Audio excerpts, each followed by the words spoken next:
Welcome to our third video of Geography Quick Revision NCERT series for class 7th। Start करते हैं chapter third our changing earth. इसके पहले हम लोगों ने चैप्टर सेकंड पढ़ा था। चैप्टर सेकंड क्या था? Inside our earth. ठीक है, शुरू करते हैं। The lithosphere is broken into a number of plates known as lithospheric plates. जो लिथोस्फीयर है, अर्थ का जो लैंड, अर्थ के सरफेस पे जो लैंड का पोर्शन है उसको लिथोस्फीयर बोलते हैं। वो पार्ट्स में, प्लेट्स में ब्रोकन है, ठीक है, उसको लिथोस्फेरिक प्लेट्स बोलते हैं। और इन्हीं प्लेट्स, ये जो प्लेट्स हैं, इनके प्लेट्स के मूवमेंट की वजह से अर्थ पे कुछ तरह के डिजास्टर्स होते हैं या कुछ तरह की एक्टिविटीज़ होती हैं। उन सारे एक्टिविटीज़ को हम पढ़ेंगे कि कौन कौन सी एक्टिविटीज़ होती हैं और कैसे कैसे फोर्स अर्थ के मूवमेंट पे एफेक्ट करते हैं। ठीक है, स्टार्ट करते हैं। Earth movement. अर्थ पे दो तरह के फोर्सेस से मूवमेंट आते हैं, एक इंडोजेनिक फोर्स से और एक एक्सोजेनिक फोर्स से। इंडोजेनिक फोर्स वो होते हैं जो अर्थ के इंटीरियर में एक्ट करते हैं, ठीक है, मतलब अर्थ के इनसाइड, क्रस्ट पे नहीं, इनसाइड। अर्थ के इनसाइड दो तरह के फोर्स एक्ट करते हैं, एक सडन फोर्स होता है या फिर एक डायस्ट्रॉपिक फोर्सेस होता है। ठीक है, सडन फोर्स जो अचानक से प्लेट्स मूव कर गई, ठीक है, अचानक से ऐसे आके टकरा गई, मूव कर गई, तो सडन फोर्सेस। डायस्ट्रॉपिक फोर्स मतलब बहुत स्लोली मूव कर रही हैं प्लेट्स, अचानक से नहीं आई हैं। ठीक है, सडन फोर्सेस जब होते हैं तो कोई चीज़ सडन हो रही है, प्लेट्स मूव कर रही है, अचानक से मूव कर गई, तो डिजास्टर ही होगा। वही होता है, अर्थक्वेक आ सकता है या वॉल्केनो आ सकती है, लैंडस्लाइड हो जाती है। ठीक है, और डायस्ट्रॉपिक फोर्सेस अगर धीरे धीरे धीरे धीरे धीरे धीरे मूव हो रहा है तो कोई चीज़ अचानक से, कोई अर्थ के सरफेस पे बहुत तेज़ी से कोई मूवमेंट नहीं होता, जबकि क्या होता है कि अर्थ का कोई लैंड पोर्शन ऐसे उठता चला जाता है। इससे क्या होता है, माउंटेन्स बिल्ड हो जाते हैं। इसका सबसे बेहतरीन एग्जाम्पल है हिमालय। हिमालय माउंटेन जो है वो डायस्ट्रॉपिक फोर्सेस का एग्जाम्पल है। ठीक है, इसी वजह से इसको हम बोलते हैं फोल्डेड माउंटेन्स। अब इसमें क्या होती है, प्लेट्स मूव कर रही हैं और अभी भी प्लेट्स मूव ही करती रही हैं, कर ही रही हैं। इसी वजह से जो हिमालय है उसकी साइज अभी भी, उसकी हाइट बढ़ती ही जा रही है। ठीक है, तो डायस्ट्रॉपिक फोर्सेस से क्या होता है, माउंटेन्स बिल्ड होते हैं। इसके बाद आता है एक्सोजेनिक फोर्सेस। एक्सोजेनिक फोर्सेस मतलब जो सरफेस के, जो अर्थ के सरफेस पे लग रहा है। ठीक है, ये दो तरह के फोर्सेस होते हैं, इरोजनल या फिर डिपोजिशनल। अर्थ के सरफेस पे अगर फोर्स अप्लाई हो रहा है तो अर्थ डिके होगी, एक जगह से इरोड होगी, और अगर एक जगह से इरोड हो रही है तो फिर जाके वो कहीं डिपॉजिट भी तो होगी। अगर एक जगह से अर्थ पे से सॉइल इरोड हो रही है, मिट्टियाँ हट रही हैं, तो कहीं जाके डिपॉजिट भी तो होंगी। तो एक जगह इरोजनल फोर्स हो जाता है और एक जगह डिपोजिशनल। जहाँ पे इरोड हो रही है, जो अर्थ के सरफेस पे जहाँ इरोजन हो रहा है दैट इज इरोजनल, एंड वो मिट्टियाँ जहाँ जाके इकट्ठा हो रही हैं, डिपॉजिट हो रही है, that is depositional. Erosional and depositional. इसके बाद आते हैं अर्थक्वेक। अर्थक्वेक जो होता है, अर्थक्वेक हमारे जो प्लेट्स होती हैं वो जब मूव करती हैं तो वाइब्रेशन क्रिएट होता है, और उस वाइब्रेशन से क्या आता है, अर्थक्वेक। अर्थक्वेक का फोकस क्या होता है, अर्थक्वेक में प्लेट्स जहाँ मूव करती हैं इनसाइड, जिस पोर्शन से वो स्टार्ट होता है मूवमेंट, वहाँ पे जस्ट जैसे प्लेट्स ये मूव की तो ये जो पोर्शन है जस्ट एकदम वो पॉइंट जहाँ पे प्लेट आके टकराई, मूव की, वो होता है फोकस। और उसके जस्ट ऊपर, अब ये इनसाइड द अर्थ है, उसके जस्ट ऊपर जो अर्थ के सरफेस पे वो जो पॉइंट है, वहाँ पे सबसे ज़्यादा असर दिखेगा, वो एपी सेंटर होता है। ठीक है, फोकस के place directly above the focus on the earth surface, क्योंकि उसी के जस्ट नीचे प्लेट मूव की तो सबसे ज़्यादा डिजास्टर कहाँ होगा, उसी पे होगा, तो उसको क्या बोलते हैं, एपी सेंटर। मतलब सबसे वनरेबल पॉइंट ये है, और सबसे ज़्यादा अर्थक्वेक आएगा तो सबसे ज़्यादा इफेक्ट इसी पॉइंट के इर्द गिर्द देखा जाएगा। ठीक है, अर्थक्वेक एक बार भुज में आया था, गुजरात में अभी तक का सबसे डिजास्टर्स अर्थक्वेक था, 6.9 ऑन रेक्टर स्केल। अर्थक्वेक का मेजरमेंट किस पे आता है, रेक्टर स्केल पे आता है। और अर्थक्वेक मेजर किस मशीन से कहता है, सिज्मोग्राफ। सिज्मोग्राफ से मेजर किया जाता है इंस्ट्रूमेंट से, और इसका मेजरमेंट एक रेक्टर स्केल पे आता है। कंफ्यूज मत होइएगा, रेक्टर स्केल पे क्या आता है इसका मेजरमेंट, और मेजर करने की जो डिवाइस है वो क्या है, सिज्मोग्राफ। ठीक है, आगे आते हैं। इसके बाद है लैंड फॉर्म्स। ठीक है, रिवर जब माउंटेन से लैंड पे उतरती है तो उसके बाद लैंड में जहाँ जहाँ तक मूव करती है, फिर जब जाके उसी में मिलती है तो वो सारी बहुत सारी एक्टिविटीज़ करती है। उसको हम पढ़ेंगे कि रिवर के मोशन से कितनी चीज़ें कितने तरह की बनती हैं। सबसे पहले waterfall. When river tumbles at steep angle over very hard rock या वैली। ठीक है, जब रिवर किसी बहुत हाइट से, अब रिवर माउंटेन से मूव कर रही है, उसको लैंड पे उतरना है, तो अगर किसी हाइट से वाटर गिर रहा है रिवर का, और किसी बहुत बहुत हार्ड रॉक या वैली पे गिर रहा है, तो वाटरफॉल क्रिएट करता है, ठीक है, जैसे धुआंधार वाटरफॉल है, ठीक है। मियंडर, जब रिवर प्लेन पे आती है तो रिवर क्या होती है, ऐसे थोड़ा मूव करती है, ऐसे, ठीक है, ऐसे ऐसे ऐसे ऐसे मूव करती है।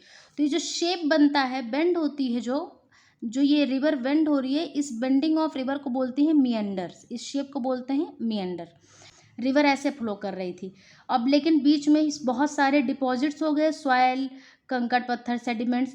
अब ये पोर्शन क्या हो गया, इतना वाटर का पोर्शन ये मियंडर से, मतलब रिवर के फ्लो से हट गया, सेपरेट हो गया।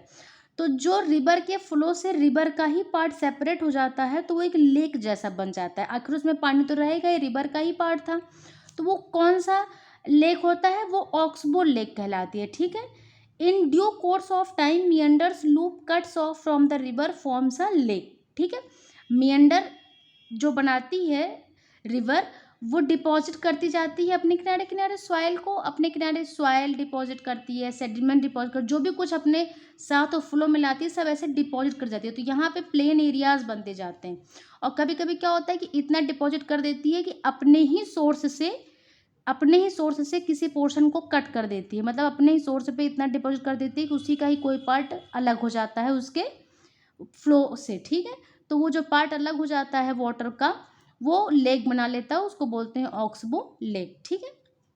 प्लेन्स क्या होते हैं, river deposits layer of fine soil and other materials called sediments along its bank, this lead to the formation of fertile plains. अब जो रिवर यहाँ पे सब डिपॉजिट करती जा रही है, तो ये जो रिवर के किनारे सारे एरियाज है, प्लेन एरिया है। इसके पहले हम लोगों ने क्लास 6 में पढ़ा था इंडो गैंगेटिक प्लेन्स। तो गंगा रिवर के किनारे प्लेन बनते हैं, गंगा रिवर जब फ्लो करती है तो उसके फ्लो किनारे किनारे बहुत सारी फर्टाइल लैंड्स हैं। यूपी वगैरह के पोर्शंस क्या हैं, बहुत फर्टाइल हैं, वो रिवर के द्वारा ही बनाए गए प्लेन्स हैं। तो रिवर क्या करती है, जब फ्लो करती है तो अपने आसपास बहुत सारे सेडिमेंट्स, बहुत सारे सॉइल क्या कर देती है, डिपॉजिट कर देती है। तो उससे क्या होता है, एक फर्टाइल सॉइल बनती है, एक प्लेन एरिया बनता है, ठीक है, दैट कॉल्ड प्लेन। डेल्टा क्या होता है, जब रिवर सी को मिलने जाती है, जब रिवर सी की तरफ जाने लगती है धीरे धीरे, तो उसका फ्लो क्या होता है, स्लो होता जाता है। बहुत तेज स्पीड से रिवर उतरती है माउंटेन से प्लेन पे, और जब प्लेन से धीरे धीरे धीरे धीरे धीरे धीरे सी की तरफ जाती है तो उसकी स्पीड्स कम होने लगती हैं, और बहुत कम होने लगती हैं, ठीक है।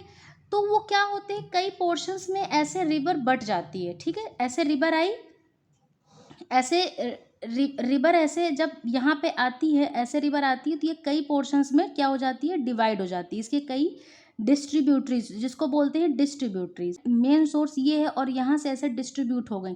अब जब डिस्ट्रीब्यूट होती हैं, स्लो हो जाती है, डिस्ट्रीब्यूट हो जाती है, तो ये इनका जो अपना ये अलग अलग इनका माउथ हो गया, ठीक है। तो इसके जो डिस्ट्रीब्यूटरीज हैं, इनके पास भी डिपॉजिट्स होते हैं, तो इसके डिस्ट्रीब्यूटरीज भी अपने अलग अलग डिपॉजिट्स जो है अलग अलग, जैसे इसने यहाँ डिपॉजिट कर दिया, इसने यहाँ डिपॉजिट कर दिया, ठीक है, ये इधर डिपॉजिट हो गया, ये इसका पोर्शन इधर डिपॉजिट हो गया, इसका इधर। तो ये बीच बीच में ऐसे, इधर रिवर है, बीच बीच में ऐसे क्या है, बीच बीच में ऐसे बन जाता है प्लेन एरिया, ठीक है। और फिर जाके ये सारे डिस्ट्रीब्यूटरीज कहाँ हो जाती हैं, सी में मिल जाती हैं। तो ये जो डिस्ट्रीब्यूटरीज के बीच में जो ये प्लेन एरिया बन जाता है, इसको बोलते हैं डेल्टा। अब आके पढ़ते हैं, इस बार हम लोग रीड करते हैं इसको। As the river approaches the sea, the speed of flowing decreases, the river begins to break up into number of streams called distributaries. The river becomes so slow it begins to deposit its loads. तो वो जो collection of sediments होते हैं अलग अलग अपने अपने mouth पे सारे डिस्ट्रीब्यूटरीज के, तो उससे क्या बनता है, डेल्टा। सबसे बड़ा डेल्टा क्या है, सुंदरबन डेल्टा, जो कहाँ पे है, वेस्ट बंगाल में है, जिसका थोड़ा सा पोर्शन वेस्ट बंगाल में है, और मेजर पोर्शन कहाँ है उसका, बांग्लादेश में, ठीक है। तो ये कैसे बनते हैं डेल्टा, ये डेल्टा बनते हैं रिवर से, ईस्ट फ्लोइंग रिवर्स होती हैं मैक्सिमम, वही डेल्टा बनाती हैं, ठीक है। आगे देखते हैं,